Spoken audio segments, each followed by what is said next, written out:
5, 7, 1, 2,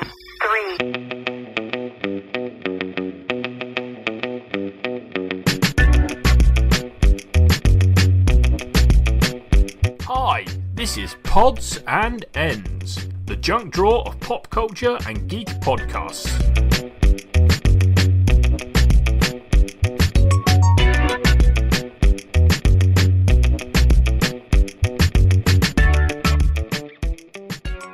Welcome back to Pods and Ends, episode number 3.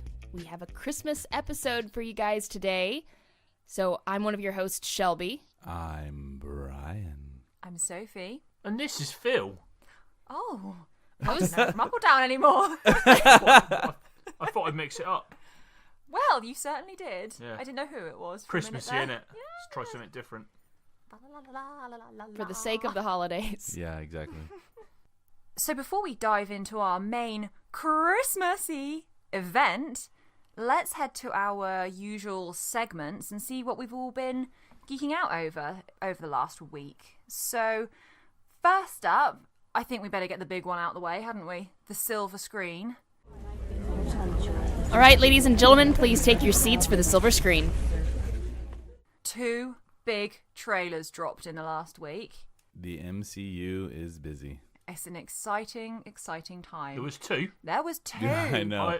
I feel I bad thought there was for one. Captain Marvel. She kind of got lost in the shuffle. Right. That's well harsh on Captain Marvel, I think, because Avengers. I know, Yeah. Avengers Endgame just came ruled on in there. But we're used to Avengers stealing thunder, aren't we? Because we've, Solo got kind of buried in Avengers and now Captain Marvel is. So, what did everybody make of the... Let's go Captain Marvel first. Let's give her her moment there. It's trailer number 2, I think. Yeah, this was the first proper trailer. I think the last one was like a teaser. Like a teaser. Deal, yeah. Okay. So what did you think of it then? Are you hyped? Yeah, just all the space stuff, like her zooming around, all like glittery and awesome looking. I don't know. I'm super hyped for it because I honestly don't know anything about Captain Marvel really from the comics. So this is all pretty fresh for me. So I'm excited to have no background whatsoever on a character. She's really not even had any lead in except for the whole little beeper thing, but that doesn't count. Yeah, no, she's really I love her flaming mohawk thing that's going on when she's in Super Saiyan mode. I'm really into I'm really hyped for that. What about you, Phil? What do you I got from the trailer that I reckon she's going to be the Marvel's version of Superman. Yeah, I think that's the idea. She's like the I have all the powers superhero. She's going to be kicking some butt. Yeah, we've got a video game, haven't we? And she is really, really powerful in that. I can't think what that is. It's it almost is like a Street Fighter. Oh, yeah, Marvel Street versus Fighter, but with all Capcom, the... probably. Yeah, that's it. And she's super powerful in that. But like you say, that's the only kind of... I don't have any background on her either, so it's going to be quite fun to come into it pretty fresh and... Yeah, like you say, not burdened with preconceived notions. And Black Panther was kind of like that, except they sprinkled him into the other films first. So you kind of got a little bit of an idea, but she is pretty much just a blank slate for me. Super fresh. Yeah, super fresh. What did you think, Shelby? Are you hyped for this film? I'm extremely hyped for this film. And the origin story, whatever they're creating for her, looks so cool. This idea that she was near death and then they saved her and that's given her these powers. I think it's going to be amazing. What did we all think of Nick Fury being in it then? They've sort of done a bit of reverse aging on Samuel L. Jackson. And he has Seems both to have eyes. kind of, yeah. Yes, and a cat. Or he's into cats. I liked that. Yeah. I think that the use of comedy in Marvel movies is what makes Marvel movies so good. And it's very natural and it's not a Poe Hux moment. Oh gosh. I'm sorry for bringing it up. I'm sorry, but what I mean is that they can pull off these really funny moments and it doesn't take you completely out of it. Well, I think that's a great segue into the Avengers because that is a heavy trailer. Yeah. Until the very end, and Ant-Man's like, "Hey, can you buzz me in?" Yeah. And then it's just like you leave this super deep story that it has to be coming with like a grin on your face. And you're like, hee hee, cool. honestly, Ant-Man just warms my heart. He's one of those ones that I never expected to like, and I enjoyed his first movie, but something about Ant-Man and the Wasp it just stole it for me this year. I absolutely love that film, and I'm really hyped to see him kind of. Did you not realize Thor Ragnarok was released? No, that was last year, No. wasn't it? I thought it was this summer was Ant-Man, last Yeah. November time was Thor, I think, okay. wasn't it? Yeah. I believe that's So right. yeah, no, don't worry. I was going to say. So I'm not That's trying the to like only start a Marvel movie rumble. worth watching. Ant-Man No, was there to bring the love back after Avengers ripped out your heart. I'm just going to come in here and say I am now more convinced than ever. I've been convinced Captain America is not surviving the Avengers films. But not only that, I'm now starting to think Iron Man's not. I don't know if anyone else got. I just from this trailer, I was just like, I don't think he's going to survive. He looks older. He looks less like a superhero. He looks like someone who's going to die, basically. And I'm worried, and I'm not ready. I think they both look resigned, if that makes sense. They're just, I think they know maybe what's coming. I mean, obviously, Tony's not going to die the way they make it seem in the trailer. No. I'm not confident he's walking out. Who do you think is going to save him? It could be Captain Marvel at that Yeah, point. that's couldn't what I it? was can't just see gonna past say, yeah. Captain Marvel, yeah. Yeah. I don't know. I'm still rooting for Pepper Potts to like use a suit that he's built for her. Oh, yeah, true. They wouldn't have as many Pepper references in. You know, she's been such a constant, never quite a sort of even side character apart from his films, but she's always there, isn't she? So, like you say, whether they're saving her for something like that, because she was pretty badass in Iron Man 3, wasn't she? Mm-hmm. So she was more than capable of jumping in a suit and going out there and getting him. And Hawkeye's back. Yes. Let's not forget him. What do we think of that then? With this like sword. It's a different character, isn't it? I love that. I had no idea that I cared about Hawkeye until you see that scene and he pulls the hood off, and I'm like, yes. Yeah.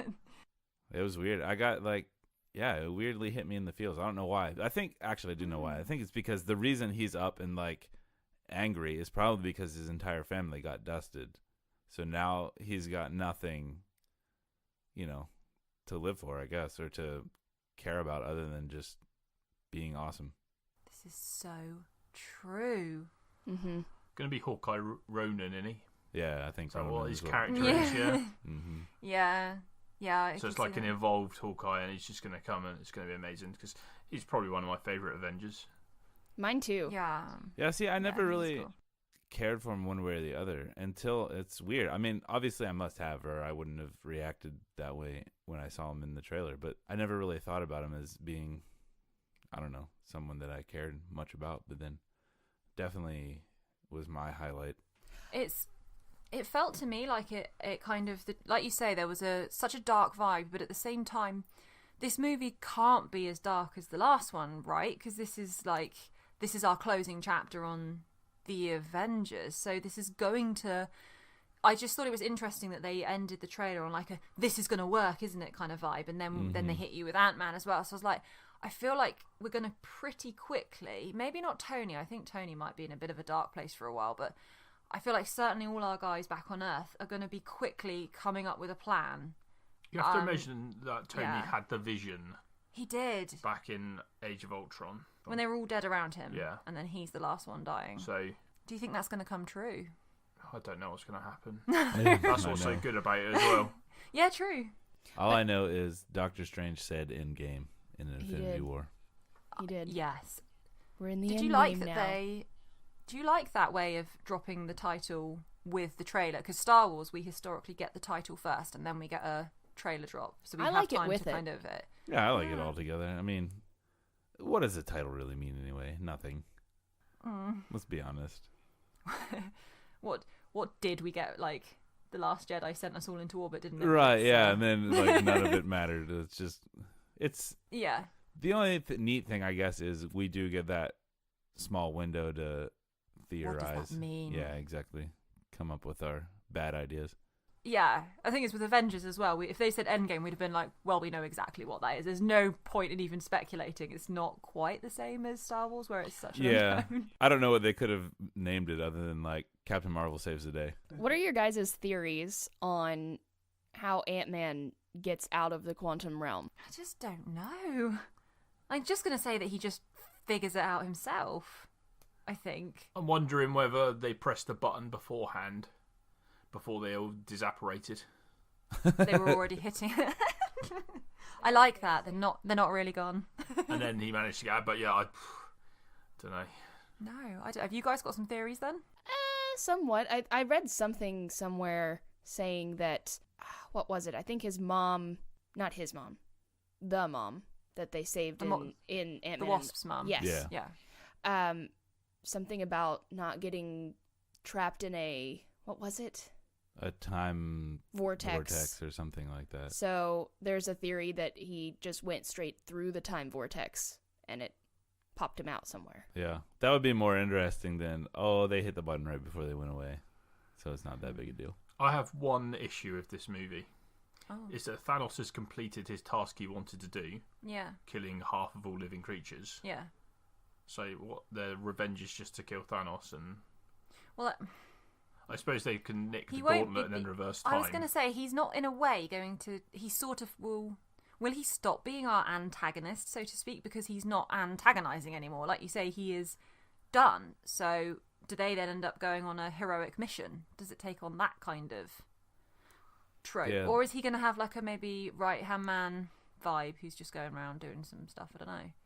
Because yeah, like you say, Thanos should be kicking back on his mountain, going, "Well, job well done," and just waiting for the sort of the gracious thanks of a of a population.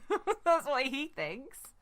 I don't know. It's a good point. Yeah, I think it will be something where maybe they do that sort of deal with the devil type thing to get things back to where they were, and that creates the new enemy because they've done something. I don't know. A lot of people are saying Galactus is going to get involved. I don't know a lot about him except that he's up there on that Thanos tier of big bad. So I don't know. It'll be interesting. Well, I think we're all. That's our main thoughts for this week on those trailer drops. I think we could almost do a whole episode just on them, but let's try and keep going with our segments. We'll head on into Netflix and chill. Netflix and chill. That's me. I'm up. That's right. So I watched Neo Yokio. Has anyone else watched it? Neo Yokio. No, No, I you don't were know just that one. watching it when I got in. So it's a 6-part anime, Sophie's informed me. That is based on New York mixed a little bit with Japan. And it's about a... In the future, yeah? It's set In the future, it's about a demon hunter who is also a fashionista. And the best combo. and it's just very, very fun. There's excellent voices. Richu Ayoade's one of the voices. Jude Law's a voice. Stephen Fry is a voice. Oh, cool. Yeah, because this is a Netflix original series, yeah? And Jaden Smith. Oh, okay. He's the voice of the young lad. Oh, okay. I binged it, and it was just fun, and I would recommend watching it. So, yeah, it's only 6 episodes, and yeah. So what, it's following him hunting demons then? Yeah, essentially? the new series came out 2 days ago, actually, I think. Oh, or okay. From when we recorded this 2 days ago, so I've got to sit down and watch that at some point. So what does he... It's basically his grandma, or his auntie, I can't remember. She gives him jobs, and he has to, he's a security guard for a big party, and there's a demon, and then the demon ends up being the girl that he takes and stuff. Oh, I see. And then he has to fight her, and it's a bit like... How does he fight? We got swords or magic? What are we dealing with here in terms of combat? What do you think? Punching. Does he punch the demons? You punch a demon to death, do Yeah, you? I think that could be an option. I don't know. Anyone Like, could do super that. It's strong. magic, obviously. It's magic, okay. He's a one of a kind, and he's always worried about being on the style list, the number one style list, and he's got a rival and stuff. I love it. And they play hockey, not ice hockey, other hockey, field hockey, Oh, and stuff. And it's just really fun. It's Oh, very much Instagrammable. okay. I think the only reason I got into it is because of True Beauty. Do you think? It's a similar sort of Have they got like a social media thing going vibe. on then? Oh yeah, it's all about like being on this list and his mates, and they're just so funny. Oh, it is really funny, and I think it's because they're all got. It's meant to be like New York because they have like the Empire State Building and stuff like that, and the One World Tower, whatever it's called now. And then, but they've all got British accents because They're all British actors. it's all British actors, Yeah. playing them, apart from Jaden So Smith. Yeah, British actors in America with Japanese anime. yeah, Cool. it's fun. Perfect. Okay. Well, that sounds like Worth- we might have worth to a get watch, me. yeah, I think it's funny. Yeah. It's only and like 22 minutes an episode, so you can Oh, Yeah, that smash it out sounds in awesome. 2 hours. I always like sort of testing out. And I think Shelby, you had a Netflix and chill for us this week. As I well. do. I have a couple actually. So one of them is Chaos, which was Chilling Adventures of Sabrina. Yeah. And We've been wanting to get into that. I have been wanting to get into it for a while as well. I saw so many people talking about how cool it was. Granted, they're all mostly Riverdale fans Okay. Yeah. because the- it's the same creators. Shared universe ish. Like they mentioned Riverdale twice. Yeah. Oh, did it? Oh, okay. So before you like dive into that, did you watch the original Sabrina stuff when you were younger? Yes, I did. Okay. Which it's like okay, a so you've had comedy. That's a comedy. that. Mhm. This is much Not. darker.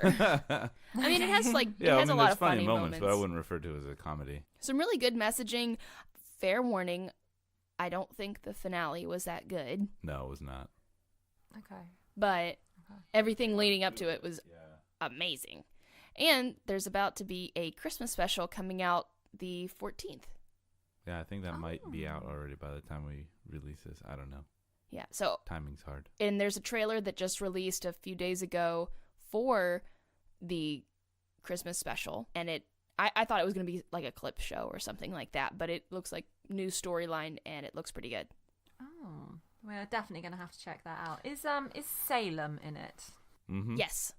Okay, because that's an important question, I feel, to establish. That's exciting. Yeah, And the it's- aunts as well? Mm-hmm. It follows the basic premise, It's a retelling for sure. but yeah, it goes way off on almost everything, which is cool to me. Which and I didn't know this about Riverdale. My students actually told me it's based on Archie comics. Like they have Jughead and all those characters, and it's just like a modern retelling of Archie comics. And I was kind of blown away by that.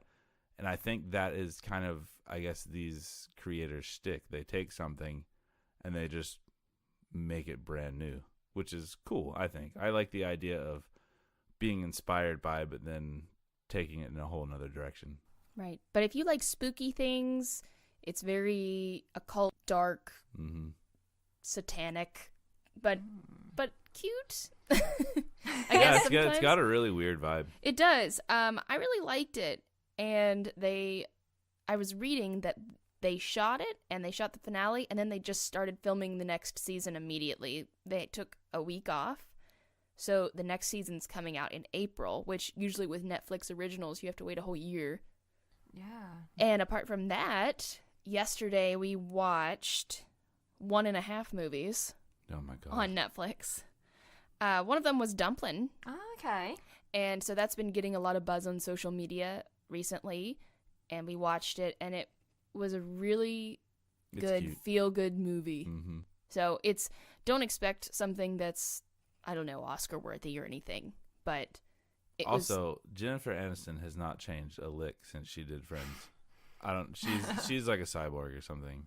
Just doesn't age. No. Yeah, it's unbelievable. That's crazy, yeah. But she plays the heck out of that role. Yeah, it's good. It's all pretty well acted. It's cute. It's fun. Definitely, if you're looking for just something to watch that has a good ending and makes you feel very good, uplifting. movie, watch that. And then we were just kind of getting ready for our day, and we started watching The Lobster. God, the freaking worst. I don't know what is wrong with British people. I swear to God. Oh, no, is it us? What are we doing now? Actually, I think it's like Irish, and then the writer-director is maybe like from the Netherlands or something. So I don't know, but it was not it's good. so bad. We watched. Well, we paused it and we were like, so how much further do we have? Are we just going to finish this off? And we were only halfway through. It felt like it should have been over. Like, we were like, nope. the only other time I have felt like this when watching a movie was with that stupid movie Hereditary. I kept wanting that movie to end, and it didn't. And this one, thankfully, I wasn't in a theater, so I could just be like, nope, I'm done. This is bad. It was painful. And it's one of those that's getting like rave reviews. Well, we heard so much about it, so it's like, oh, it's on Netflix, might as well. It was Oscar nominated for something. Yeah, it got a lot of nominations at different awards, and It's Best original weird screenplay. for the sake of being weird, and sure, there's a message there, and it's not like one of those Radiohead fan things where people are like, you just don't get it, man. I get it. It's just poorly executed. The premise is neat. It seems to me like if they would do it backwards and turn the story into a novel, someone could write a really good novel about it. I agree. But, oh my God, it's just... Don't waste your time. It's bad. I was going to say, on that bombshell, let's head into What's Your Jam, everybody? Far out, man. What's your jam? I've got a Christmas and music related joke. I'll Go have for you. it. Yeah. Oh, fire away.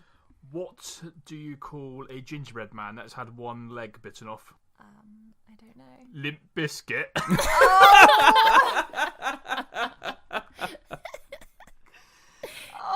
Oh, it's funny because British people call cookies biscuits. Yeah, it's Didn't a get joke on so many I levels, was isn't going it? to say, I have some What's Your Jam, everybody? Okay. We're back in BTS territory here.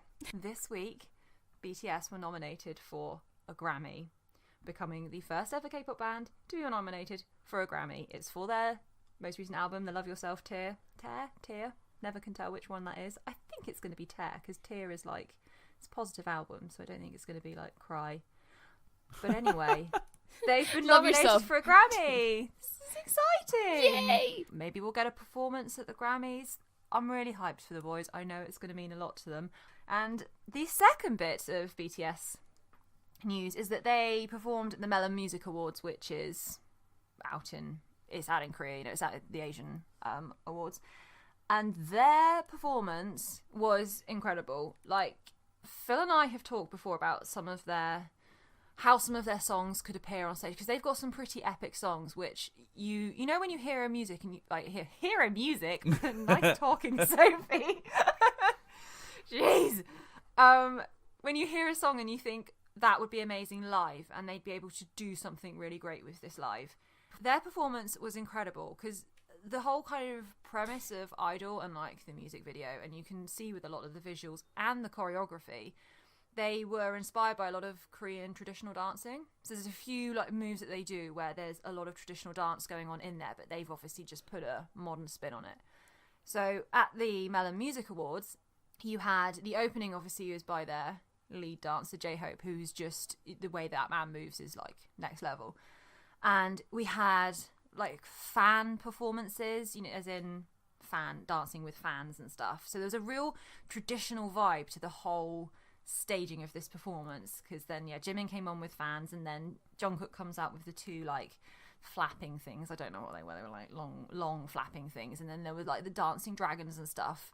So it was just it was a real visual treat, and it was everything that I thought that song could offer. And it's a high tempo song. I think, again, in one of my deep dives into YouTube, I saw a video of them saying how they were kind of nervous about that song because it's so dynamic on stage, and it's like you have to still be able to hold up your vocals whilst doing all these crazy dances. And I thought they pulled it off. That's been What's My Jam this week, is I'm back on that BTS hype train again. Shelby, you had a little What's Your Jam? I do. So I love Spotify. And so at the end of the year, Spotify does this thing called Spotify Wrapped. And it wraps up all of your data from what you've listened to over the year and gives you some analytics on it, and then also creates like your top 100 a playlist for you. But what I found was interesting was I didn't realize how much music I listened to in a year. and it was 13,630 minutes, Wow. which is an interesting number. 15 of those hours, though, were Eminem. And that's basically, I mean, the majority is one album, which was Kamikaze. But it gave me my top 5 artists, which I felt was a really interesting mix, and I'd like to share it. Number 1 was Eminem. Number 2 was ABBA. Number 3 was Drake. Number 4 was Blink-182, or 182. And number 5 was Adventure Club, which is a like dance electronic group. What sort of gets you from, you're in Eminem, and then do you just kind of go, gonna bash out a bit of Dancing Queen now? Is it sort of, is it one after the other? Or do you reckon some of it is like your gym playlist or your workout playlist, and then others is like, I'm dancing around my kitchen, kind of? What do you reckon it is? I think that's what it is. Yeah. I think it gets you know, I have stuff that I listen to whenever I'm at work and I'm trying to get a lot of things done. A lot of times that ends up being dance electronic because if it has words, then I get distracted. But if I'm doing something kind of mind-numbing at work, then I can listen to something like Eminem and I'm like, I'm just going to crank this out. But then when I'm working out, it might be Dancing Queen, it might be Drake, it might be more electronic music, something with kind of heavy bass. So yeah, I think it stems from that. One of the interesting pieces of information was it gave me my oldest song. So the song that is the oldest that I listened to in 2018 was Please Mr. Postman. And what is that song that it's related to, Brian? Oh, it's not related to this. There's a new song that's a ripoff of Mr. Postman. I don't know what it is. It was popular for a while, but every time I hear it, all I hear is Postman. Is it what? Stop. Oh yes. Wait a minute, Mr. Postman. That one. Whoa. Yeah. Okay, that's okay. the one. Yeah. See, that's interesting that you said about like what you can listen to at work and stuff, because that is, I'm sure that's a reason why I ended up getting into and enjoying K-pop so much, was the fact that I couldn't understand what they were saying, so the words never distracted me. And yeah, because I used to have K-pop on at work, and like you, I don't think I ever normally would have other kind of music. I'd have soundtracks and stuff to listen to just because, or like when I was revising or something like that, I'd listen to Lord of the Rings soundtrack or whatever, which is why whenever now I hear like the Mines of Moria, I just suddenly go back to like A-level science, and I'm like, ah! But yeah, that, I'm sure that's why I ended up, and then I quite like it because then I just can't understand what, you know, if the lyrics are rubbish, I'll never know. We have depends who's on in the morning is what we have playing, because before the shop opens we have some music playing. So if Aaron's in, then we have a bit of pirate metal. What is pirate metal? It's metal, but they sing about like raping and pillaging and stuff. Oh my gosh! So as if they are pirates and getting a treasure. Oh, okay, fine. Oh, Interesting start to the day. Yeah. I didn't know that was a subgenre. No, I but- didn't. Yep. Yeah, it's good. Or we have Evanescence and Nightwish, which I always tell them to turn it off if that comes on. That was Yeah, like, that's garbage. oh, that was my Operatic metal. jam. I love operatic metal. That was like my jam in kind of, what, 2004, 2005? Yeah. I was such a big, I have a Nightwish tattoo on my wrist. That is where that came from. I didn't know that. Didn't you? You didn't know they did a That song makes with me actually Amaranth? sick. That's embarrassing. Yeah, that's where I first heard of And what then that if is. it's me and Mike, then we normally have something from 1995 to 2005 pop punk stuff. So that's where you Blink-182 just to cause a rift on the podcast. Yeah, That's where all that kind of stuff. Sum Yeah. 41. yeah. Do you go Sum 41 then? No, it's 41. Okay. Oh, I didn't know. And then if I get the choice, we normally have just Prodigy smashing out because I think it makes them all work harder. Yeah, we used to do kickboxing. And then because it's December, it'll be Christmas tunes now. But we did put on metal Christmas tunes, which was like AC/DC covers of Christmas tunes, Oh, which yeah. was a bit weird. But Yeah. yeah, we'll just try Good and stick stuff. with the traditional stuff now. So in that case, shall we dive on into the game room? You walk into the game room and immediately take 14 damage. Yeah, so we went to Dorchester today.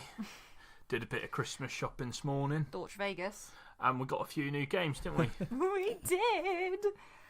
We have got... So some of these, we picked up a few, like that Boulder Dash game, which is just like a family... It's fun. It's a thing to like chuck out on the table with like parents and stuff like that, and it's not like a Phil and I we're gonna get stuck in kind of game. It's just a family We thing. basically at Bowls the other night we had a games night, and it was one of the games we played, and it was just a bit of fun. And thought we'd purchase it for a cheap price. Yes. So we also got Lord of the Rings. No. Game of Thrones. Oh yeah, I keep getting those two confused. I know, it's surprising. Sort of surprising and not surprising. So we got Game of Thrones Monopoly. Yep. And Game of Thrones cool. Risk. And Game of Thrones Risk, which looks really good actually. Because you're literally fighting for Westeros. And you've got Starks, Baratheons. So it's the War of the Five Kings. So you've got Starks, Baratheons, Lannisters, Martells, and Tyrells. And yeah, I mean, Risk has for a really, really long time been banned in my household and any house that I'm in, because I find it really frustrating, and I'm such a bad loser at games. Hence why we've had all the co-op games going on in, as you'll have heard in some of our last ones. But yeah, so Risk has been banned for a really long time because I get really close to winning and then someone pulls the rug out from under me and takes it away. But I think I can get on board with it because it's Game of Thrones, and then like if I lose, I'll just be like, "Ha, gutted, House Martell," or whoever I'm playing. So I feel like it won't be quite as I might not take it quite as personally. It'd just be more fun because it's Game of Thrones, and it's not like I'm gonna be India and try and take over China. It's more sort of we can pretend we're the characters. Yeah, we can have a bit of fun with it, and Yeah. I think it's the same with the Monopoly. It looks like there's a lot of like the stops around the board. There's like Hand of the King and Valar Morghulis, which makes me think that something dreadful's going to happen It's there. an over 18s, recommended for over 18s only. The Monopoly game as well. So. Yeah, Really? but I don't know if we're like, are we borrowing man. off like the Iron Bank or something like Yeah. that? Like, what's going on there? Those are gonna be some weird chance cards. Yeah. So I'm excited for both of them, even though they're actually, like I said, not normally games that I can tolerate playing because of the aforementioned bad loser. And then we also have, I don't know if you guys have come across this on your Side of the pond. side of the pond, Exploding Kittens. That's what we call it in the UK, the pond. Oh yeah. Yeah.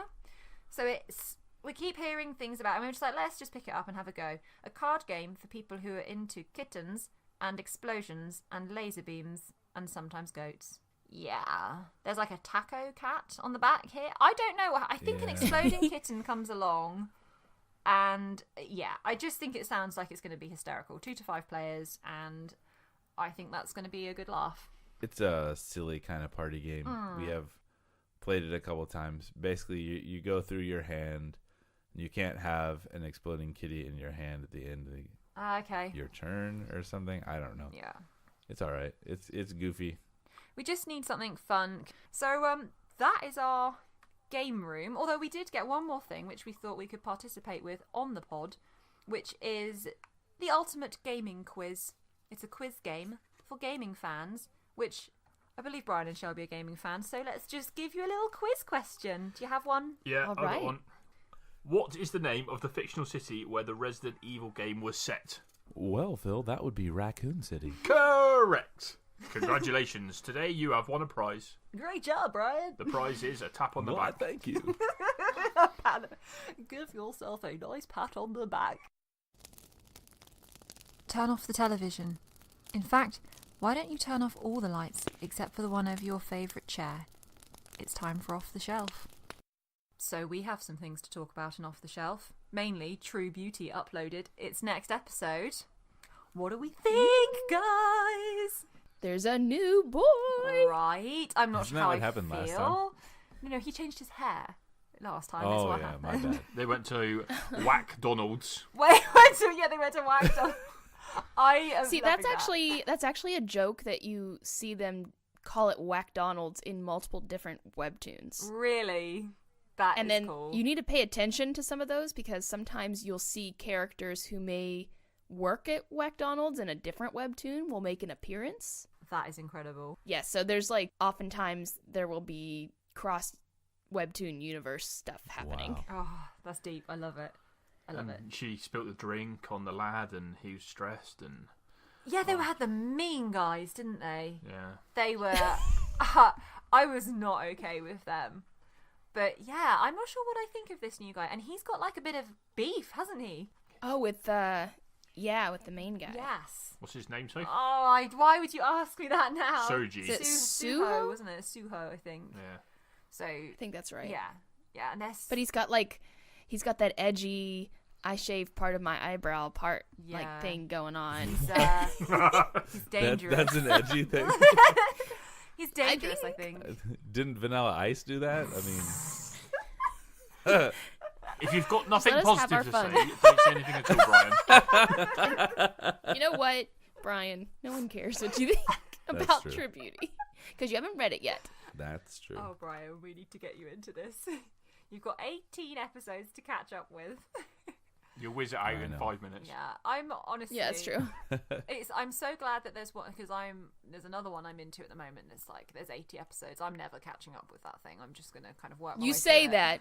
that. You say that. I read Wishful Drinking this week as well, guys. What's that, Soph? That's one of Carrie Fisher's autobiographies.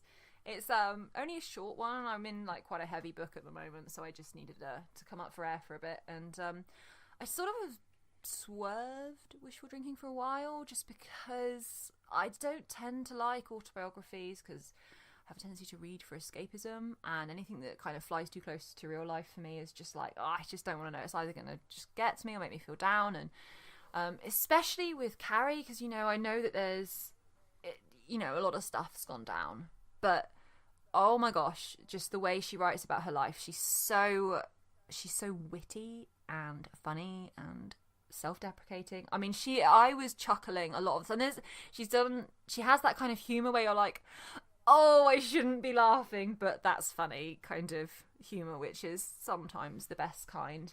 But would you highly recommend this one? I would, yes. So this one's shorter and it's more of a brief overview, and kind of she gives you an idea of her family dynamic, and there's a lot of her kind of mental health journey and how she kind of goes from the beginning of saying she had this like electroshock therapy which affected her memory, and there's some things that she couldn't remember, and just to like get you with that gut punch towards the end, she then goes on to say, and I think she has quite famously said this in interviews and things, she remembers the entire Leia's hologram message to Obi-Wan Kenobi, and it just like gets to you when she sort of says that. And then now, obviously, having seen it in The Last Jedi, and obviously with Carrie passing on, I was just like, I'm just not going to be able to ever watch that message again, basically, because it's just yeah, it's just too much. But I've got The Princess Diarist on my shelf as well, which is the one where she spills the tea on her and Harrison. So I'm very much looking forward to that, because she completely skirted that issue, and she mostly talked about George and the whole like there's no underwear in space, which again she was just hysterical about. She's she's really funny, amazing lady. So Brian, you've been word nerding this week, haven't you? What have you been word nerding over? Yeah, I'm still working my way through Mortal Engines by Philip Reeve. Looking forward to the movie coming out. It looks, so far as I've read, fairly true to the book. So, yeah, that should be good. Mm-hmm. And The Long Way to a Small Angry Planet by Becky Chambers, that was recommended by none other than Sophie Lawrence. Oh gosh, shucks. I did that one, didn't I? And for once someone wasn't like, I hated it. No, I like it a lot, actually. It reminds me of The Expanse a little bit, that series of books, which I haven't read. I've watched part of the series, but it's just like a world that we live in now, fast forwarded, and trying to find out what that would look like. That kind of sci-fi, rather than a different version of, the world, kind of like Star Wars, where everything is completely different, even though, there's humans there for some reason. But yeah, it's good. I'm enjoying it very much. We've just got our big mission to punch through this new area of space, and if you don't know what that is, you should read the book and find out. Yeah, it's quite an impressive, because it was her debut novel, I think, and it's quite impressive when you consider that's like her first attempts, and she's got a bit of a sciencey background, and like I think isn't it something to do with her parents? I think that one of her parents is like a science professor, and so she's had all that side of things, but she's also had an English side of things. So it just, yeah, I really enjoyed it. I thought it was a charming book, and You'll spoil it. I know. I probably need to just. I probably need to just. Yeah, it does have that. She gets into some of the science sometimes, which is something I like. It's something Michael Crichton does a lot in his books.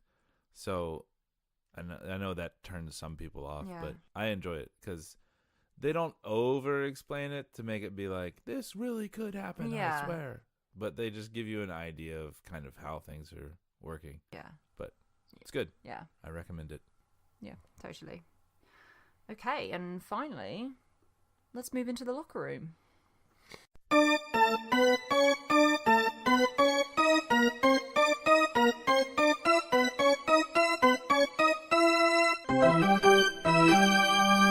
Listen up, sports fans. It's time for the locker room. This is all me. Yes, it is. Of course. Take it away, Chad Chatterton. Sure, this is Chad Chatterton. So, boxing happened. Tyson Fury versus Deontay Wilder. Drama. Was it a fix? It was in Staples Center, and the Is this wrestling? boxing. Boxing. Okay. Tyson Fury, the Gypsy Sorry. King. The Gypsy King from So I got up at 3:00 in the morning, my time to listen to it because I had to go to work, so I just listened to it, and thought, oh, Tyson Fury's won this easy. The scoring came out from the three judges: 115, 111. 110, 114, and then 113 all. So, in a massive fix, that is, I'm just putting out there, it's a fix. It finished in a draw, which means they have to have a refight, basically. And the big fight against Anthony Joshua, which whoever won was going to fight him, is not going to happen until at least another year. So it's just a massive money-spinning fix, and it's a shock, and it turns me off boxing.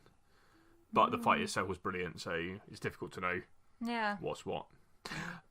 In more news, football news, Pele. I don't know if you know who Pele is. Going out with Shakira, whose hips don't lie.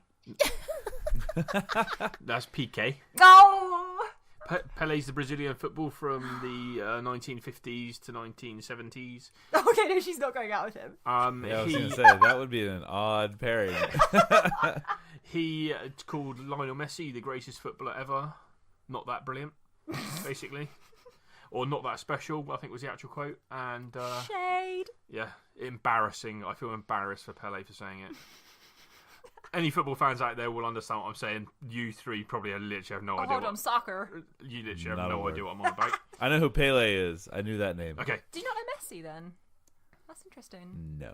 Oh, okay. He's not Wow. not made it in America yet.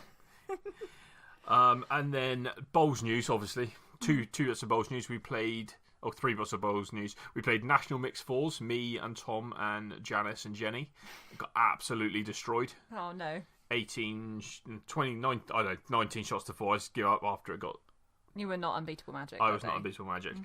And then we played National Fours against our own club mates to get through to the next round, quarterfinal of the area. Mm-hmm. And we won on an extra end. Nice. And one of my bowls was described as bowl of the game. So I was very happy with that. And then coming up, once the next episode is recorded, we will have the results of the big tie to get through to the quarterfinals of the National Championships, Wiltshire versus Oxfordshire, at Wesleycott in Swindon. Well, there you go. If you want to keep up to date, please find Five Rivers Bowls Club on Facebook, and live updates will be going on there. Nice. It won't, because this episode will probably be released after the date of the game is. The sentiment was there. We all got the sentiment, Phil. Yeah. Thank you. And Chad. Chad. I mean. Chad. And that's all I've got for this week's Locker Room. All right, let's hop on our sleighs. Get our get our jingle bells ready. I'll get my Mrs. Claus outfit on. You could maybe do that, or not. Let's head into the main event. Ladies and gentlemen, boys and girls, this is your main event. Christmas everything. So Christmas, guys. We're all feeling festive at both sides of the pond. And this episode is going to release, what, exactly 1 week before Christmas? Just less than that, actually, Yes. isn't it? Yeah, so hopefully you'll all be feeling festive. You'll be doing your last-minute Christmas shopping. Fascinating We're fact. just starting. Yeah, exactly. Starting your panic buying. Not meaning to start this on a downer, but this week that we're recording is actually the number 1 week in the UK for divorces. Go figure. But What? Why would you bring I'm that not up? going to your in-laws again. I'm getting divorced. I just figured it would happen over Christmas. But there you go. It was a little fact that I learned earlier in this week, just a little nugget of information. But hopefully by the time you listen to this, just check mine and Phil's accounts and see if we beat the odds. Because we're recording on Sunday, so I feel like we've got through the week. So, as we're saying, you know, there's a lot of build up to Christmas, and we all have our Christmas traditions. So we thought it would be fun on the pod to talk about some of our favourite Christmas, or as they say, holiday traditions. Let's go over to you guys then. Like Brian and Shelby, what are some of your favourite Christmas traditions that you have? Well, I make Shelby carry on my favorite tradition, and that is having oyster stew on New Year's Eve. So if we're not home where my dad can make it, I make Shelby make it for me. That's true. Aw, that's so cute. Which is fun. What is oyster Yeah. stew? It's oyster stew. It's I pretty don't, lush. Yeah, I don't know why it's called that, but it's basically like milk and oysters and butter, and it's freaking delicious. We know what half and half is, don't we? From our little American adventures last year. Yeah. It's the good stuff. We know that. So it's kind of like a chowder sort of thing. That sort of. Yeah. Yeah. Ah, Right. okay. Okay. So sounds really nice. It's yeah, it's really, there's not much to it, but man, it's good, and just nothing says Christmas oddly like a bowl of oyster stew. Nice. So you have that Christmas Eve? Yeah, every Nice. Christmas Eve. Oh, that's cute. What about you, Shelby? You got any? Well, on Christmas, we do, I mean, most people do stockings and they also have their presents under the tree. But we have always done Christmas cards for each other. Oh. And you put them in the tree. Like in the branches? So, yes, in the branches. Aw. So, you know, our family is kind of like a card family. You know, if you're in a card family, what that means. So you actually have to like stand there in the store and really think about which cards you're going to get. You don't just get the first one that quote unquote fits. You have to read multiple ones and find one that's You gotta outsap everybody. yeah, that's the whole point. Or be really, really funny. It's either outsap or be very funny. And it's also expected that you write things other than what is in the card. Yeah, love Shelby does not work. No. It has to be, Best. dearest Papa, Oh, stop. I am writing to you this Christmas to explain the depth of my... Okay. You okay. would not cope well in Something. this. It's would not a you? dissertation, No, I'm but terrible at this. I hate cards. but that is something that we would always do. And then when I was younger, my parents would have somebody dress up as Santa and walk down our street and come to our house and give me one early Christmas gift. To this day, I still don't know. My dad will not tell me who it was. He always insists that it was Santa. damn it. Yeah. But Santa would visit me every year on Christmas Eve to give me one early present. That is cool. That actually matches mine sort of similarly, Shelby, in that we, you know, that feeling as a kid that you get to Christmas Eve and you're just so overexcited you're going to explode. And I think my parents were like, we just need to take some of this fizz out a little bit. So we were always allowed a present early on Christmas Eve as well. But it was always pyjamas. So we would know it every year. So you'd get your new pyjamas for Christmas. So you'd have...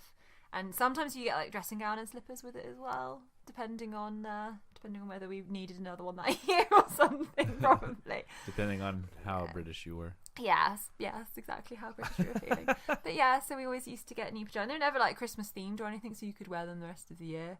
But that was Oh, always that's really cool. nice. And even though we kind of knew that there was going to be pajamas, like Mum would always find us really cool ones as well. One year, I think probably the best year that she got was we both had, my brother and I had like matching, but like, you know, his was blue because he's a boy and mine was pink because I was a gal, and that's what they did back in the 90s.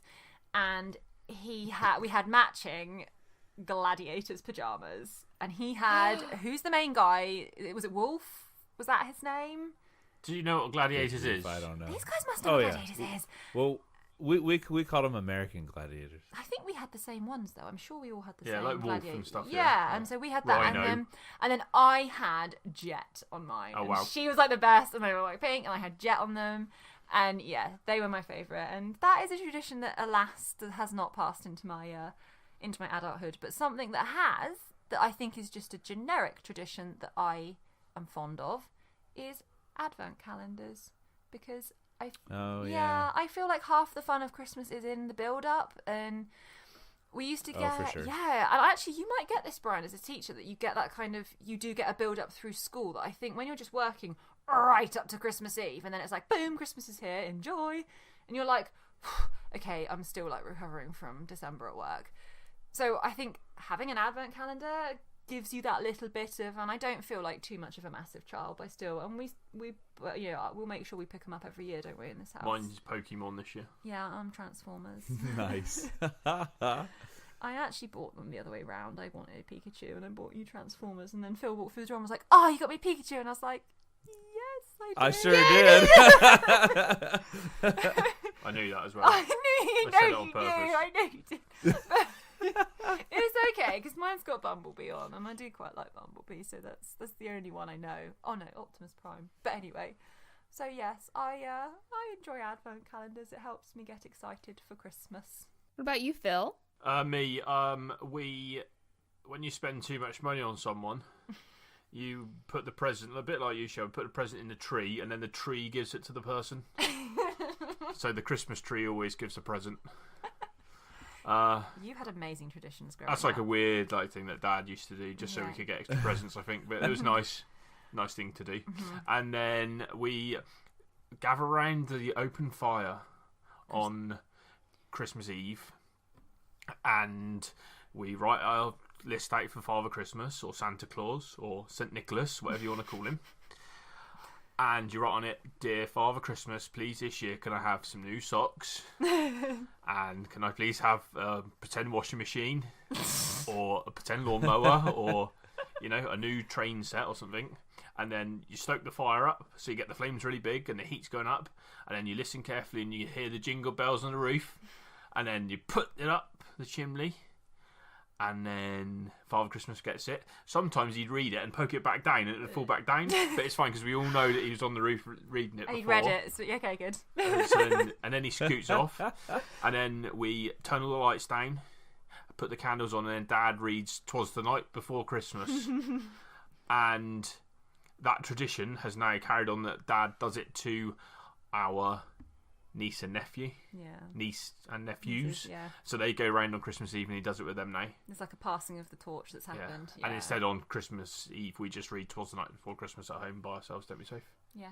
Which is nice. Nice. Yeah. That's so it was a cute. really cute tradition. My dad actually used to do that for us too, because we all had our own bedrooms. Like, I don't know, once I was probably 6-ish. No, not. It was not. Maybe 8. I don't know. We moved into the house where my parents still live, and we each had our own bedroom. But then on Christmas Eve, we all would sleep in the same room. Usually mine. Oh, that's 'Cause I was nice. the oldest, I guess. Ah.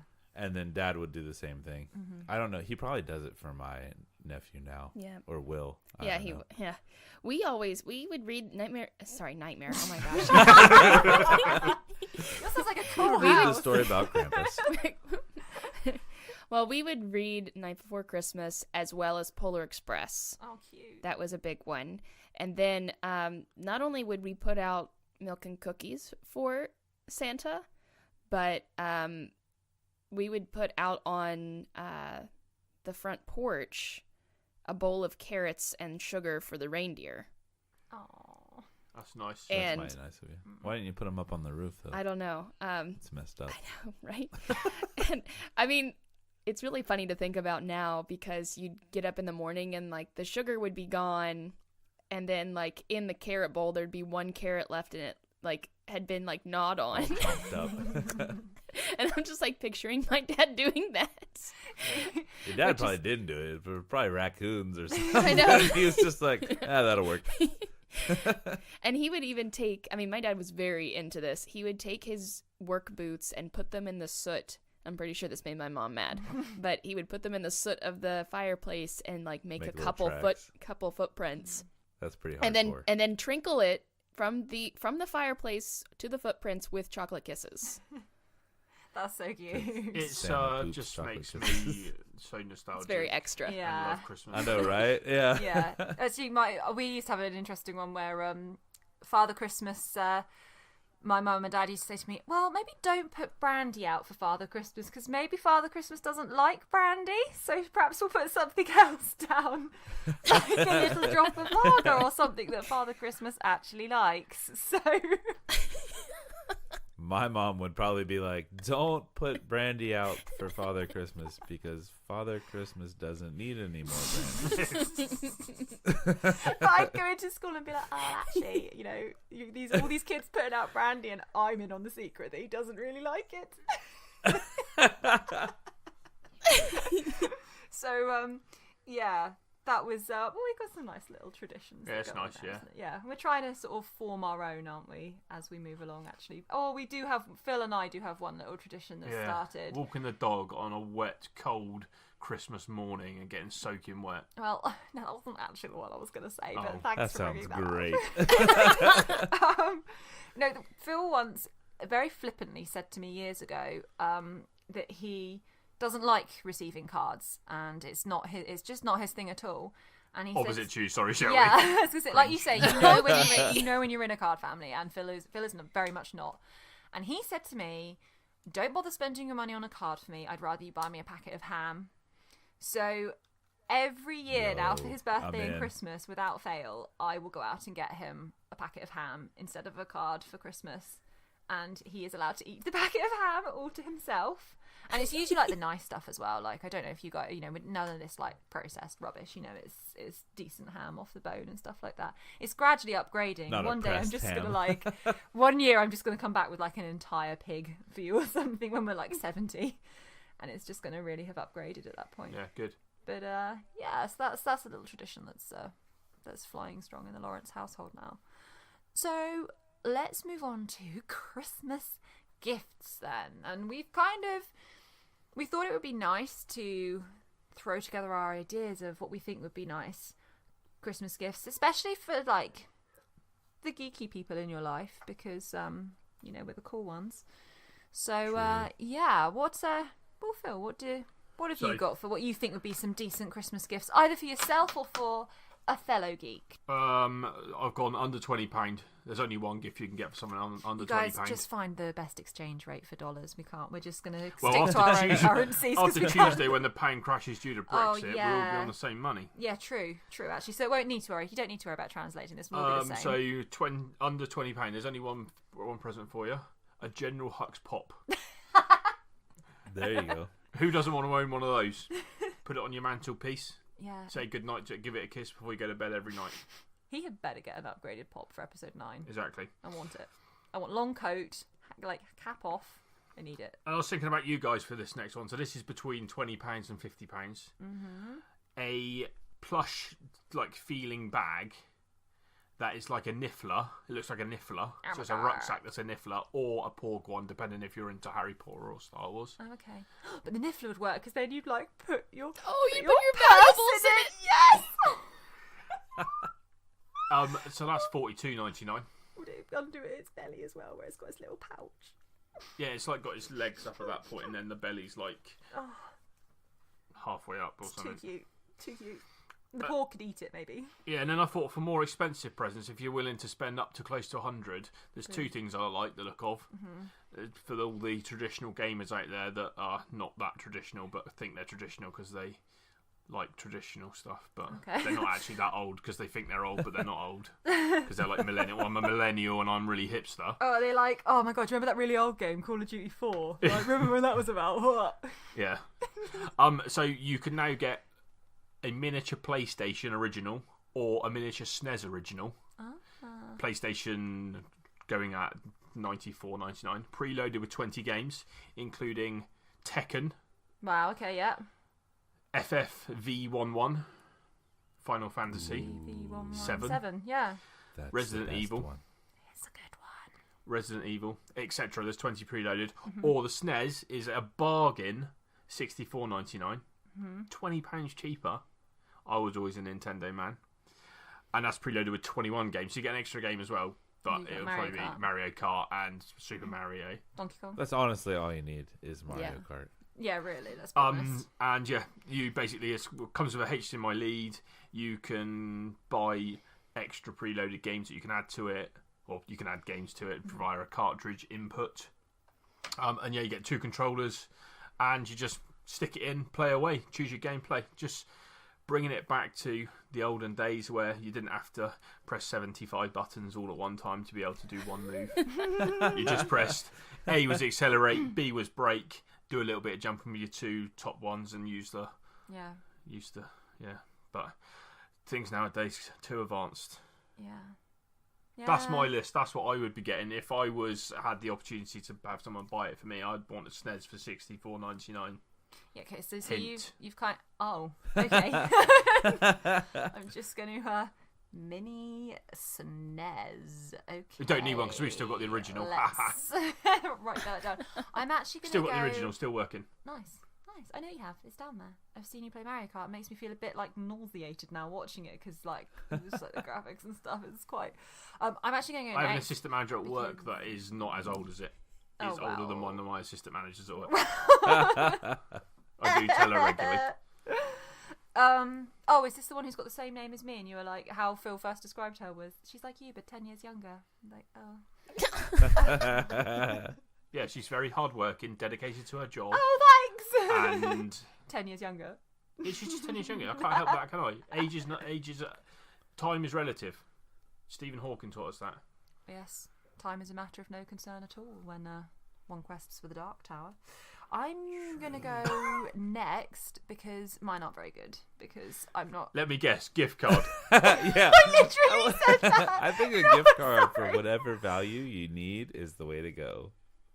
Basically, I have said that, but I've been like a bit specific, just in the sense that obviously other online shopping retailers are available. But I was just like, if you've got a geek in your life, get them an Amazon voucher, because let's be honest. I was joking. No, I actually did write that. I'm really sorry. I might have written down gift card for Yeah, I a was gonna specific say. something. Thank you. Because, yeah, honestly, it just... Because you can get everything you need on there, basically. So, and then I'm kind of going in, like, reverse price order, really.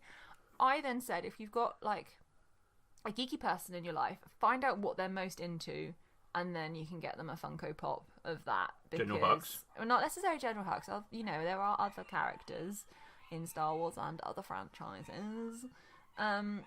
So you can... Stop What would you looking get me, at me like... Well, I've already got you a General Hux Pop, so I'd I'd have have two to of them. like... Oh my god. Okay.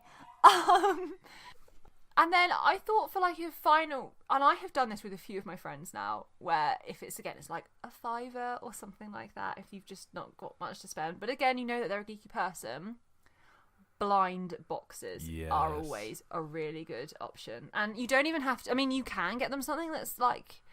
You know, there's loads of Harry Potter blind boxes out there, but sometimes you just get the cool, weird ones. And I've got a friend that I buy her a blind box whenever I go abroad, and I've got her weird stuff from... I brought her something back from Vancouver, I brought her something back from Korea, and they're really cool, and they're really good quality.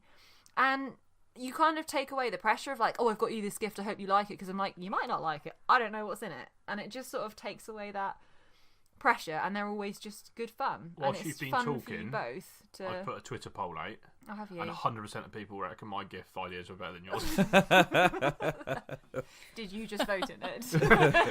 Okay, over to you, Shelby. What's your gift ideas for this year? So, for something that is under $20, Pounds. pounds, Something that weighs under 20 pounds. I would say to get someone, it's kind of like Blind Box, but it's a Keyforge deck. Oh, yeah. So I think that, I mean, how much are they? $10. They're $10. And every deck is unique. So even if this person likes playing Keyforge already, you're getting them something new. Right, yeah. And if they've never played it before, it's actually a really easy game to play. So, and if you don't like it, you can put it on eBay because, collectors are crazy. They'll buy it. Absolutely. So that's my under $20 gift. My 20 to 50 at first, I said that you should get somebody a movie gift card because there's so many good movies coming out in 2019, and that's really nice because someone might already be going to the movies, but maybe they would like a popcorn and they don't want to splurge on that when they actually go. So I think that either they use it for the ticket or for a snack at the snack bar. I think that getting someone who, if they really like going to movies, a gift card to their favorite cinema would be a good idea. But if you really don't like gift cards, you could get someone, if they play games, online video games or whatever, I would recommend Oxenfree because it's about $20, so it's a pretty cheap game, but it has the most replayability, as I've said before, of any game I've ever played. And I think it's really entertaining. It's definitely not an action game. No, not even. It's walking and talking, but it's really interesting and it's not very expensive. And then finally, if you have some money to kind of splurge, I would recommend getting Gloomhaven. So we've been playing Gloomhaven with our friends, and it is a co-op board game. It's about, $140? Yeah, between $140 and $150. But it's a huge box. It's a huge box, and if you're interested in Dungeons and Dragons, but you don't have a DM, or you don't really have the time to do all the preparation for something like that, I would highly recommend Gloomhaven because it's kind of Dungeons and Dragons light. Yeah, and you can actually play with one person. Like, you can play as a solo player against the board. So it's good for people that don't have a friend group that they play games with or people that do. So it works on multiple levels. It is expensive, though. Nice. Okay, Brian, over to you. All right, so I think Shelby looked at my notes and took all of my ideas. Did I? So I'm gonna hit you with the one-stop shop for all of your price point needs. You just go to Audible, and you can get a 1-month gift subscription for $15, 3 months for $45, 6 months for $90, or you could go big and get a whole year for $150. And there's nothing better than Audible. Like, audiobooks are the best. And your subscription, you get like the credits to buy actual books, but you can also listen to a whole bunch of different things they have available all the time. So it's a good gift. And I would also actually recommend, I'm not sure, I think the prices vary on this stuff, but any of the stuff offered by Loot Crate or any of those subscription blind boxes, because I had the Smuggler's Bounty one from the Funko Star Wars one until they stopped doing it. I mean, I guess they kind of do it now, but you have to buy them at retail. It's weird. It's weird what they did with it. Anyway, I enjoyed those, and I've done a couple of the actual Loot Crate and Loot Crate Gaming. They're fun. It's fun to get a box full of stuff that might not be exactly up your alley, but is geek-oriented. It's going to be close. Yeah, exactly. Yeah. And I mean, again, you can always eBay the stuff that comes in the box that you don't like. Someone will probably be super stoked that you're selling it. So it's fun. They do wrestling ones. Yeah, I think they do I've them seen, for like, literally everything now. Yeah, there's Yeah. like Owl Crate and Nerdy Post and stuff like that I've seen. And Fairy Loot looks really good as well. And they have like monthly themes, a lot of them. So some of the real kind of geeky fantasy ones, they'll have like a dragon theme, and you'll get maybe quotes from Tolkien and stuff. It's really, really cool. There's a lot of thought that goes into them generally. And, they're usually just like people doing it out of their garages and stuff, aren't they? So it's good to the thing to support. Just keep your eye out on where the shipping is, because there are some that we have to really look for the UK ones, because otherwise you just get stung with international shipping and vice versa. But yeah, no, that's a really cool idea, Brian. I like that greatly. Yeah, it's always fun. You get the blind box aspect of it, and it's just I don't know, it's fun. It's something to look forward to. That's what I always liked. I think best about the Smuggler's Bounty is no matter what was in it, whether I really enjoyed it or not, opening it was fun. So it's cool. Yeah, it's nice just to get things in the post that's not bills. Yeah, So, no kidding. right, guys, let's move into some of our favourite Christmas songs, because that's like the best bit, isn't it, about the build up to Christmas? We Is discussed when this last time. the radio starts playing your Christmas songs. Because I think these guys have said, like, generally Christmas starts in America, just like after Thanksgiving, basically. That's when 5, we 10 think minutes after that Thanksgiving. it's allowed to start. There's some people that start Okay. like straight away after Halloween. It's ridiculous. Wow. Yeah. No, generally it's a bit of a no-no here in November, isn't it? Like, it's just, you don't get stuff on the radios. My Christmas started in August, end of August, Yeah. into the beginning of September. Yeah. Get those mince pies in, get those Stollen in. Yeah. Gosh. Here we are, this is the Christmas meeting. When did Stollen become like a tradition, I swear? It's When like German just- supermarkets took over England. Yeah, this is true. But anyway, we tend to find that our radios over here start playing Christmas songs December 1st. You might get the odd one that tries to be like the cheeky first one in at like on November the 30th or something like that. But They get frowned upon. yes, they do. It's like, no, just calm down, and then 1st of December it's up and running. And our local radio station does a Sleeps Till Santa song, which is just incredibly exciting. How's it go?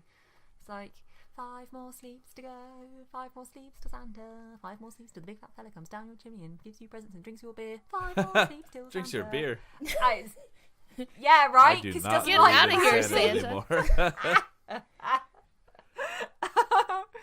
So anyway, we've this has been something that's been a kind of personal joke now on this pod for about a week, because we did talk about this off episode, I think, where we were talking about some of our favourite Christmas songs. No, we talked about it on episode. Did we? Yeah, we did. Saying what some of our favourite stuff was, and then we had done this, Nat drop King this Cole. bombshell Yeah. of Fairy Tale of New York was my favourite, And it came on.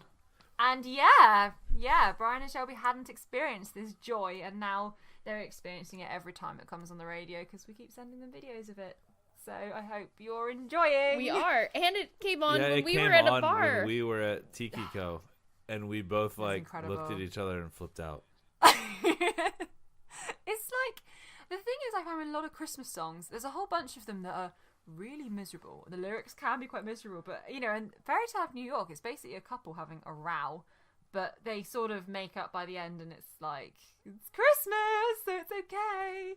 So that is, but like I said, I've kind of covered on this podcast that Fairy Tale of New York is my favourite, but a like new favourite, because I am okay with modern Christmas songs, you know. I'm not just like, oh my no, if it's after 2000 then it's garbage, basically. Like, I'm pro new people having a crack at a Christmas song, and I'm very taken with Leona Lewis's song, which is One More Sleep, and she won our X Factor. I'm not sure if she's even slightly heard of in America, to be honest. I Like don't know American if she's Idol sort of cracked thing. Yeah, America, no. yeah, sorry.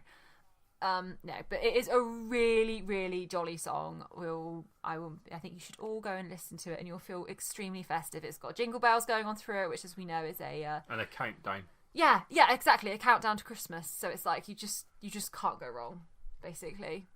So yeah, those are two of my favourite Christmas songs. What about everybody else? Dive in with your favourite Christmas songs, please. All I want for feel Christmas. it in my fingers. That's probably one of my I new feel favorite ones. it in my toes. My toes. Christmas is all around me, and so the Smoothest- feeling grows. Okay. Wow. That actually was released in the UK, wasn't Wait, it? really? As a Christmas For real? single. Yeah. Nuh-uh. Yeah. I mean, obviously, we're all going to say Rage Against the Machine, aren't we? Hang on a minute. Do you guys even know about this? I don't know how much you know about, like, the UK charts, but we have a thing where our X Factor, which is our version of, like, American Idol or something. It was our talent contest run by that Simon Cowell, which I assume Americans have heard Yes. of. Simon Yeah. Cowell and everyone just hates him, basically. And they were getting Christmas #1 every single year. And basically, the people of the UK rebelled one year, and they were like, we are not having another Christmas X Factor #1. So they streamed Rage Against the Machine, Killing in the Name of. No, it until- wasn't even streamed. Was it streaming? Was it? No, they what was actually had it? to go and buy it. They did. Was it before streaming? Yeah. So we went out and bought So it Rage was Against the actually Machine, bought downloads. and they bought Rage Against the Machine until that game, and it was our Christmas #1 one year, and it was an incredible moment That for is humanity. pretty Killing awesome. in the name of. Killing in the name of. And then they played a free gig. Yep. They played a free gig in London to say thank you. Yeah, they literally chucked on a free concert because they were just like, yeah. It was incredible, honestly. It was a real Christmas miracle. It's never that no one's ever tried it again since. But anyway, I'm really sorry, guys, to have just barged in there, but I got overexcited about Rage Against the Machine. So carry on. What's your actual favourite Christmas songs? Well, my actual favorite is, well, the newer one, All I Want for Christmas Is You. Oh, Mariah yes. Carey. What a classic. Always. And then other than that, I like White Christmas by Bing Crosby. Yeah. You just know it's Christmas Day. As soon as Mariah comes on, you're like, it's here. It's happening. Mm-hmm. It's Christmas. It's just iconic. I like. I have this Beach Boys Christmas album that is pretty good. Got that Little Saint Nick. It's very. I don't know. They tried really hard to make Beach Boys songs about Christmas, and it works for me, and I like it. Are there jingle bells in the songs? Oh yeah, of course. Okay, and what about you, Phil? Step Into Christmas. Yeah. That's our favourite song. Yeah. I like, Christmas is Christmas, isn't it? Yeah. It's that's a really good Step Into Christmas for me is always like a Christmas party kind of song, isn't it? You just know that that's coming on at your work Christmas party, and I'm more it's a good about moment. walking down the high street, or Main Street as they probably call it over in America, and listening to brass bands play Christmas carols. Oh yeah, we do have a lot of carols around here, don't we? Get the Salvation Army out playing Yeah. them and stuff like that, and that was what I think of when I think Christmas songs. Yeah. Good King Wenceslas. So you're talking about more of the traditional, your carols as opposed to Yeah, but played by a your radio brass band hits. Yeah. Oh, you don't want to Specifically. sing with like someone on the drums who looks really unenthusiastic, and then like a guy who's quite clearly overly into it, and then two people shaking their like charity tins, and then you give them £1 and it makes their day. They play a bit harder, don't they, after that? I don't know. So yeah, I just like, it's just fun. Listen to that, and then you can go down, and we've got the Yuletide Festival on the 12th of December Yeah. in Blandford, and we'll go down and they'll sing some Christmas carols, and that's Christmas, isn't it? Yeah. In a nutshell. Yeah. Hopefully it won't be raining, but Probably will be actually. You know. That's what I think Christmas songs. Yeah. I'm not all commercial like you. Oh yeah, apart from Elton John. Don't give me that face. Does Elton John like transcend consumerism? No, Okay. it's just a good song. Yeah, it's a good song. You're quite right. I would listen to a brass band play Step Into Christmas. I don't know that would work, if I'm honest with you. It might do. Moving on. Films, folks. Films. Or movies. What are our favourite Christmas movies? Phil, you're looking really up for this one. Back to the Future. Okay, I'm not sure. Die Hard. I don't Die know Hard what's is a happening now. Christmas movie. I don't No understand question. this. Die Hard is a Christmas What's movie. happening? Oh, because you watch it at Christmas. No, I never watched Die Hard at Christmas. Everyone does. I didn't. We watched it this year. There you go. Wow, yeah, okay. it's a Die Hard Christmas. And then Back to the Future is always one, and then we always seem to watch Forrest Gump at Christmas as well, which is a bit like sad because it's a bit depressing, isn't it? What, your family would watch it? Yeah, we watched it together. Yeah, of course. Oh. The tit scene where he touches the boobies, cringe watching that with my dad. But I remember being quite young watching it and not understanding any of the drug stuff in it. That's how young it was when I watched it. Yeah. Oh, okay. But I don't know. That always reminds me of a Christmas movie because I used to sit and watch it with Dad and Martin and Mum. Okay, but like, so is there any actual Christmas movies that you like? Because yours are kind Die of Hard is a Christmas like movie. these new traditions. Stop it. These are like new traditions, aren't they? Of like, because I think we've all said, haven't we, that Harry Potter seems to have become quite a Christmas thing. Like our TV channels start running Harry Potter, and Star Wars seems to become like a Christmas thing. But is there an actual Christmas film that you No. like? Not at all. No. Oh, okay. So it's Die Hard then for Phil. I approve. And Back to the Future. What about you, Brian? Say anything other than Die Hard. I actually like the old Rudolph. I don't even know what you call that. Claymation, stop motion, whatever it is. The old Rudolph movie with the pumpkin that bounces and the elf that wants to be a dentist. I want to be a dentist. I have not heard of that. This sounds. You've never adorable. seen it? Oh my goodness! There's a whole bunch of movies like that have the is Yeah, it claymation? Yeah, I don't know. It's stop motion, I think, because I don't know if it's actually clay, I but don't think. Is that like Morph? Yeah. Is that Rudolph the Red-Nosed Reindeer? it Yes. sure is. Oh, with them. Yeah. Aren't they? Yeah. Okay, I do know them. They look like they're like woolen. They're almost. they're like, Yeah. And it has Yeah. like the little snowman dude that like narrates the story, and then She Aw. thinks that cute. yeah, exactly. There you go. It's rated 8.1 out of 10 on Wow. IMDb. Yeah, it's because There we it's go. terrific. 20,000 people have voted that as well. Oh, fair enough. Okay, so that's one of your favourites then, is it? Yep, that would be my tip top, and then Christmas Story would be my. Oh, that's so classic. They put it on loop. End up watching it never straight through, but I see the same 3 or 4 scenes probably 6 times on Christmas Day. eye out. Yep. I thought of another couple. Home Alone. Okay, I was going to say, I thought you'd pipe Home up Alone's with a good some- one. Yeah. Yeah. Home Alone and National Lampoon's Christmas Vacation. Yes, that's a good I one. loved that growing up.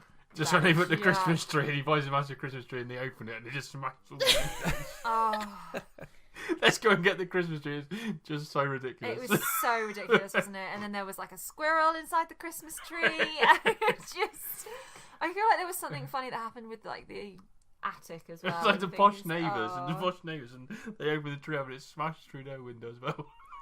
It was just, I think, I think it just really like encapsulated that we all get a bit eccentric around Christmas Yep. time.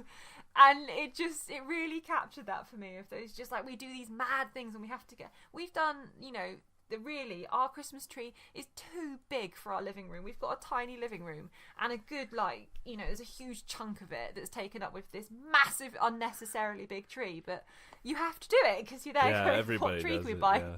Let's get the 8-footer, like why we've done that. But we're now shimmying around a Christmas tree in the mornings and it's So Worth it. let's open this debate up. Love Actually. Oh, gosh. Boo. Aside So from the this is- song yeah. and Yeah. his little cursing bit at the beginning when he keeps saying love instead of Christmas, yeah, that movie's not good. No, it's Was that not when a he was good on the movie. radio? No, The that's interview like on at the the radio. very Honestly? beginning when he's trying to record the song. Oh. And he keeps saying the right words instead of the Christmas version. And he has this Yes. big, long cursing. Tirade. It's so good. Yeah. So to clarify, that's Bill Nighy, who's sort of the kind of main thread of this. Because that's the thing with Love Actually. There's lots of individual stories that you dip in as the film goes along, and then it's sort of how they're all interwoven with one another. But there's stuff that's much more positive than others. There's some quite dark It's a good cast. storylines going on. It's a huge cast. Half of Harry Potter's in it for one. Yeah, And then- that's one of those things where you see too many famous people in one movie and you're like, oh, this is going to be bad. Yeah. They spent their whole budget on actors and they have no story. See, I think You might have to watch out when you come to UK in July. Because you might get lynched for... Because it is an absolute classic it's just in the UK. It's like... Yeah, this not is a person in UK will have a bad thing to say Yeah. about Love Actually. there's a bit of cheese going on in there. And like I said, there's some threads that I like more than others. There's some that I find absolutely despicable, but then humans are very despicable. It's a very human film. It's what the story of Snape and Trelawney before they went to Harry Potter, isn't it? That's why they don't get on. Exactly. That's why he went to become a Death Eater. She was Bellatrix. Anyway, We all know that Liam Neeson, that little boy of his, he broke up with a girl at the end. went on to be Anakin. Exactly. Oh dear. Yeah, I loved Liam Neeson's story in it. Actually, that was a really that was a sweet little story. Yeah, It's that was just, probably the oh, best actually, one. Hugh Grant was pretty good as well. So basically, you've got polar opposites that we love it and you. Brian and Shelby really didn't. Yeah. know- I think it's a British thing. Yeah, Could it might be. There is a There's so many little things that we laugh at. yeah. I'm during glad it, that that might we just watched be- it, but I would never watch it again. See, I would put British it on. isms. Yeah, I'd put it on like every Christmas. I'd put to it be on honest. most weeks. Should we go down and put it Oh on my now? God. You should just say- is funny how that can sometimes happen, where it's just like, because I always think that we're like exactly the same, and we've all got similar tastes, and I think that our cultures are exactly the same, and then there's something about humour that just can completely miss the mark. Some bits of American humour that can just miss it for us completely, and we're like, I don't get it. And then vice versa. I just think, I'm not saying that you don't get it at all. There is a lot of, I'm not saying that even slightly, because it is a dumb film. It is a dumb film, but it's just interesting, isn't it? How there's just stuff that's like, totally misses just really it. British, I think. Do you think that's what Yeah. it is? I bet if you didn't grow up with it, you wouldn't like it as much either. Potentially, actually, that's true, because we've had it going Well, on. I think you're wrong. Yeah, it's been, I don't remember a time. Obviously, it is it a 15 or something? So I think we wouldn't have had it on as a kid. But, yeah, it's certainly... Maybe you should all check it out and make up your own minds. And Let us know what you think of Love Actually. If you didn't like it, message Brian It and could Shelby. be the dividing point of this podcast. And if you did like it, give me a Phil a shout. Something that was recommended that to each other that was a hit. I watched White Christmas yesterday at Shelby's recommendation, because Shelby, am I right in thinking it's one of your favourite Christmas films? It is my favorite Christmas film. So what are you thinking? Do you want to trash it? They were going to say they liked it, but not now. Yep. Not now. I hated it. No, I did. I really enjoyed Bing it. Crosby's in it. Yeah. Do you think they blew his eyes up a lot? Probably. His eyes were very blue, but I don't know if that was like a thing of his, maybe. It's I don't know. Technicolor. Yeah, I wasn't really sure. They're very talented. Extremely talented. Like You don't see that sort of talent nowadays. So I No, don't no, think- no. No. It's such a old school Hollywood, and the only thing that I found really distracting was one of the girls, the better dancer. She was an absolutely next level dancer. I'm not convinced she wasn't like a robot, because she was very sort of. She had a perfect hourglass Everything shape. was That's how perfect we about want her, and I our was like. women. Didn't you Yeah, know I was that? just like, you are too perfect looking, and you're scaring me a little bit. Isn't it? But It's like, she was phenomenal. whoa. His Stepford wifey. Yeah. But it was just phenomenal, and it was really sort of old school Hollywood, you know. I like Very the much, yeah. settings and Yeah. all of it. It was Vermont, just- all that snow. Although, as soon as they went into an empty hotel in the middle of nowhere, I was like, oh, The Shining, it's just gonna go wrong. But yeah, what was it that you sort of loved about it then, Shelby? Honestly, I love the performances, because I do miss how people used to have to be triple threats to do anything. Uh-huh. And I love the dancing and the different musical numbers that they do. Plus, it captures that Christmas is a time that miracles sort of happen whenever they get all of the guys that were together in the war for the major. Mm-hmm. I always think that's really, I don't know, that's the tearjerker. And then obviously the main love story, where it's like, oh, it almost wasn't, but then it was, and everything's okay. And he's like the overworked guy that's finally, found his, his lady. Honestly, my favorite musical number is actually the Sisters routine. Ah, okay. It's one of my absolute favorites, and the costuming is fantastic. It's just gorgeous, and I love the clothes that they wear, and I'm always been very inspired by vintage fashion, so whenever I watch it, I think about that. Yeah, I remember it got to sort of, because it's a slow burner. It sort of takes its time. It doesn't kind of rush the story along. And I can remember it was getting towards the end, and I was like, well, it's called White Christmas, and it hasn't snowed yet, and I haven't seen a Christmas tree. And then you just got this incredible reveal at the end when you were like, oh, now this is Christmas. I see what's happening here. That was amazing. You had this beautiful room, these trees, and those outfits at the end were just, when they were all in the Christmas outfits, I was like, oh, this is Christmas. I love it. It's very American in that old Christmas card style. Picturesque Americana. Yeah, It is. it was really, it was really charming. I thought really, really charming. I was happy with that happier with that recommendation than than you guys were with mine. Hey, like I said, I'm very glad that we watched it. It's just not something I'm gonna ever probably put on again. But it is Actually, on Netflix, so yeah, Go make get up it. your own minds. Actually, saying about miracles as well, that is another tradition in my family that kind of tied in then with films, which I don't know if anyone else here has seen.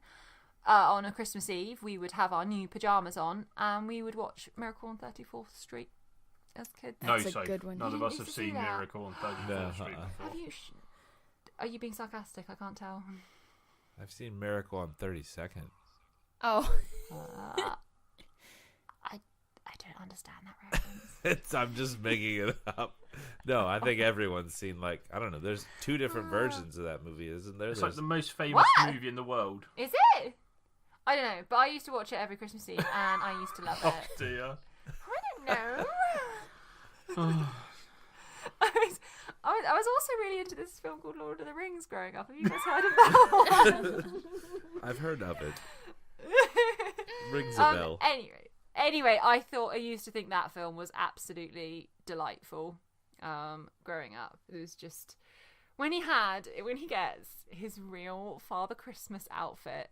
It was just You would too have watched perfect. the 1994 version rather than the 1947 version. I yeah. would not have watched the that's true. 1944, but no, the one in the 90s with the girl who's grown up and like left show business now.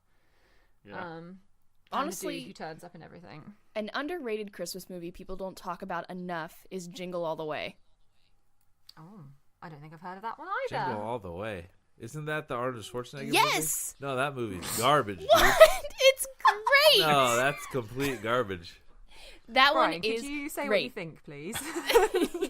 That movie Stop holding back. is utter It's garbage. awesome because it's so funny because he's trying to get this number one toy like that everyone's trying to get. It's basically, I think it's making fun of like the Tickle Me Elmo craze I think that it happened. came out before that. Was it? I don't know. But he's- 1996 it came out. I don't know I then. don't know. I don't know. No, I Yeah, don't know. 96. But he's like trying to get the number one toy for that year for Yeah. his kid. It's and like it's a transformer looking thing. yeah. And the things that he goes through, and then there's this other guy who's trying to get it for his kid too, and The arch rival. yeah. Classic nemesis. It's great. No, it's totally a terrible movie. I love that movie. You know, the another one You would. that I absolutely refuse to watch is The Snowman, because it's just like, Oh, no. why do we have? Yeah, no, just can't No. go there. The No. Snowman. Frost, don't try it, okay? You are not a 10-year-old boy. You cannot. Yeah, no, What's wrong I with just Frosty I can't the go there. Snowman? It's sad. It's sad. It's really sad. Because No. it doesn't always end like Frozen, does it? That's what the snowman needed. It just needed Elsa to turn up and help Oh my the gosh. situation. Hey, self, let it go. That's it. This episode, we can't top that. I We've think peaked, guys. We've peaked. we beat. Yeah. So let's call that an end on this episode. If you want to let us know some of your favourite Christmas traditions or gifts or songs or films, hit us up. Shelby, where can you find the podcast?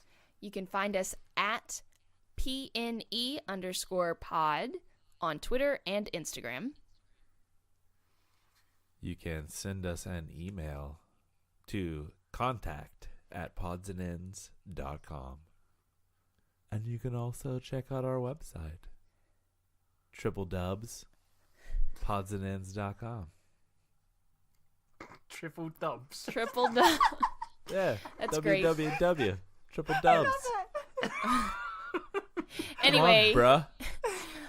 that's our show. Thanks for listening. Talk to you later. Merry Christmas. Merry Yes. Christmas. Happy Christmas. Bye. May your holidays be bright. Bye.